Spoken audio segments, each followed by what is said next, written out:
मनुष्य ने अपने जीवन में विज्ञान के आधार पर बहुत तरक्की की है, जिसे हम सिविलाइजेशन और डेवलपमेंट के नाम से जानते हैं।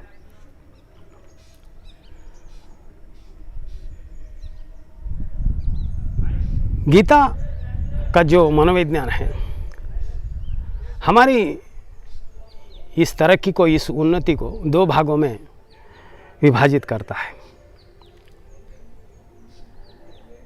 एक है सिक्योरिटी मेजर, दूसरा है सर्वाइवल मेजर। हमारी जितनी भी उन्नति है उसकी उपयोगिता सिर्फ दो है। एक हमारी सुरक्षा, दूसरी हमारी सुविधा, जीने की सुविधा।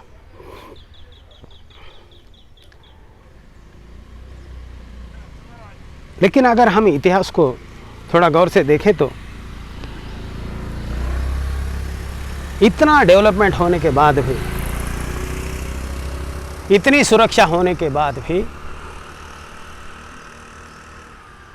हमारे जीवन में, हमारे जीवन के भीतर कोई सुरक्षा का भाव नहीं है और जीवन के प्रति कोई संतुष्टि नहीं है, कोई कंटेंटमेंट नहीं है, कोई फुलफिलमेंट नहीं है। इसके विपरीत जितनी हम प्रगति कर रहे हैं उतना हम ज़्यादा हिंसक होते जा रहे हैं, उतना हम अशांत होते जा रहे हैं।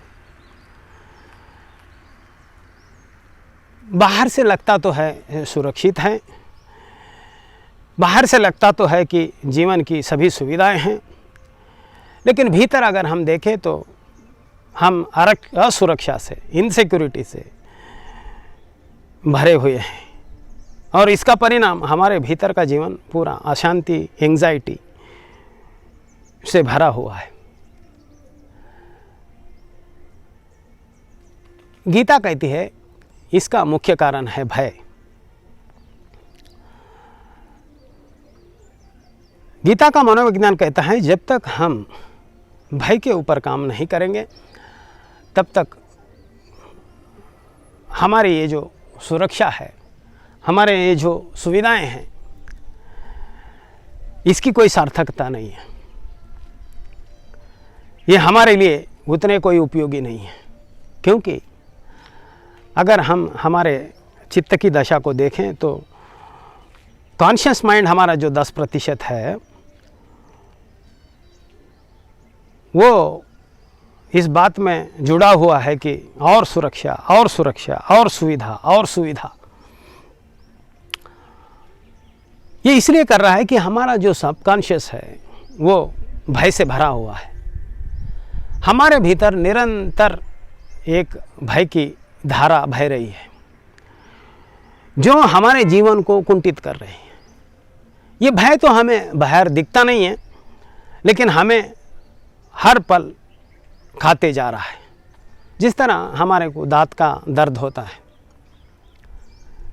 दांत के दर्द के साथ भी व्यक्ति काम करता हुआ दिखता है, लोगों से बातचीत करता हुआ दिखता है, नॉर्मल दिखता है। लेकिन अगर उस व्यक्ति को अगर आप पूछे तो वो अनंत पीड़ा में है। मुश्किल यह है कि वो आदमी अपने दांत को दर्द को किसी को बता भी नहीं सकता, ना दिखा सकता है। अगर कहे भी तो सामने वाले व्यक्ति को विश्वास करना मुश्किल हो जाता है। व्यक्ति सोचता है दांत का ही दर्द है, इतनी क्या बड़ी बात है। लेकिन जो सफ़र कर रहा है उसी को मालूम है कि ये दांत का दर्द कितना पीड़ादायी है। उसी तरह हम सोच रहे हैं कि हम खुशी में जी रहे हैं, सुख में जी रहे हैं, लेकिन हम खुद को धोखा दे रहे हैं, क्योंकि हमें भीतर पता है कि हमें भीतर भय खाए जा रहा है। तो गीता कहती है इसका उपाय है। इसका उपाय है योगाग्नि। योगाग्नि से हम भय से मुक्त हो सकते हैं। लेकिन ये योगाग्नि क्या है? ये कोई चमत्कार नहीं है, क्योंकि गीता का जो विज्ञान है शुद्धतम अप्लाइड साइंस है, उसे अप्लाई करना है और उसकी अनुभूति करना है। योगाग्नि का अर्थ होता है मनोविज्ञान की भाषा में सुपर साइकिक पावर। इस सुपर साइकिक पावर से हम भय से मुक्त हो सकते हैं, और इस योगाग्नि को किस तरह हमारे भीतर जनरेट किया जाए, इसके भी उपाय, इसकी भी मेथडोलॉजी गीता का मनोविज्ञान देता है। लेकिन गीता का मनोविज्ञान कहता है इसकी कुछ शर्त है। जब तक हम भय से भागेंगे तब तक इसका कोई उपाय नहीं है भय से मुक्त होने का। तो प्रथम कंडीशन जो है इस मनोविज्ञान का, वो कहता है कि भय को समझो, पहले भय को समझो। भय को समझने के लिए उसके साथ ठहरो। जब उसके साथ हम ठहरेंगे तो हम उसको समझने लगेंगे। जब तक हम भय से भागते रहेंगे खुद को धोखा देकर, तो भय से मुक्त होने का कोई मार्ग नहीं है। इसके विपरीत हम भीतर भय से भरते ही जाएंगे। इसलिए हम देखते हैं कि जो सीनियर सिटीजन्स है और जो व्यक्ति, जैसे जैसे हमारी उम्र बढ़ते जाती है हमारे भीतर भय बढ़ते जाता है, क्योंकि हम भीतर से खोखले होते जा रहे हैं।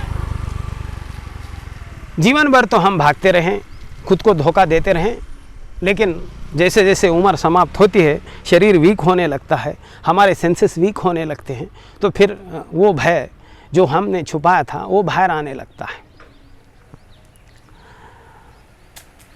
इसलिए जवानी में ही हम उस भय को समझना शुरू करें, उसके साथ रहना शुरू करें, तो फिर इसकी हमें आदत पड़ जाती है।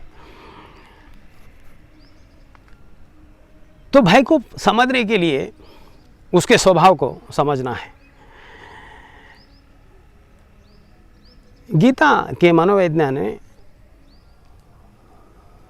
भय के ऊपर गहन खोज कर उसके मूल तत्वों को बताया है, भय के स्वभाव को। तो अगले पड़ाव में हम समझेंगे कि ये भय क्या है, इसका स्वभाव क्या है। मित्रों, जब तक हम भय के ऊपर काम नहीं करेंगे, भले हमारा जीवन किसी भी स्तर पर, किसी भी शिखर पर चले, इसका कोई अर्थ नहीं है। क्योंकि हम जब तक भय को जानेंगे नहीं, जब तक भय से मुक्त होंगे नहीं, तब तक हम असली जीवन का स्वाद नहीं ले सकते। हमारा जितना भी जीना है, जितने भी पद पर, जितने भी सुरक्षा में, जितने भी सुविधा में, वो सिर्फ भय का एक धोखा है। हम खुद को धोखा देते जी रहे हैं, हकीकत में हमारा भय ही जी रहा है। इसलिए इस अद्भुत गीता के मनोविज्ञान से हम समझेंगे कि भय का स्वभाव क्या है, उसके कारण क्या है और उससे मुक्ति कैसे पाई जा सकती है। आज इतना ही, अगले पड़ाव में इस पर चर्चा करते रहेंगे। नमस्कार।